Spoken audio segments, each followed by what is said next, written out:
Hi hello I M മാനസ. ഞാനിപ്പോൾ recent ആയിട്ടുള്ള aptitude test winner ആണ്.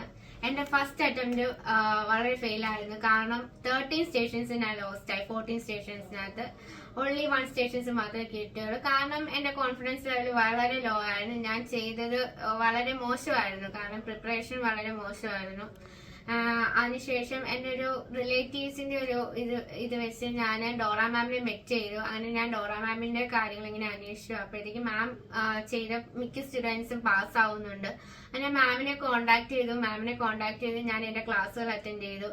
മാം ഓരോ സ്റ്റേഷനും മാം ഇൻഡിവിജ്വൽ അറ്റൻഷനാണ് തന്നിരുന്നത്. അതേപോലെ മാം കൂടുതൽ കോൺഫിഡൻസ് ലെവൽ തരുമായിരുന്നു. കാരണം എല്ലാവരും ഒരു 13 സ്റ്റേഷൻസ് ലോസ്റ്റ് ആയോ, അപ്പോഴത്തേക്ക് ഇയാൾക്ക് സെക്കൻഡ് അറ്റംപ്റ്റും കിട്ടാൻ പാടായിരിക്കും എന്നുള്ള രീതിയിൽ എല്ലാവരും പറഞ്ഞുകൊണ്ടിരുന്നത്. അങ്ങനെ മാമിന്റെ അടുത്ത് ക്ലാസ് അറ്റൻഡ് ചെയ്തു. മാം ഓരോ സ്റ്റേഷൻസിനെ കുറിച്ച് ഓരോ രീതിയിൽ എനിക്ക് അതിനെ കുറിച്ച് പറഞ്ഞു തന്നു. എന്ത്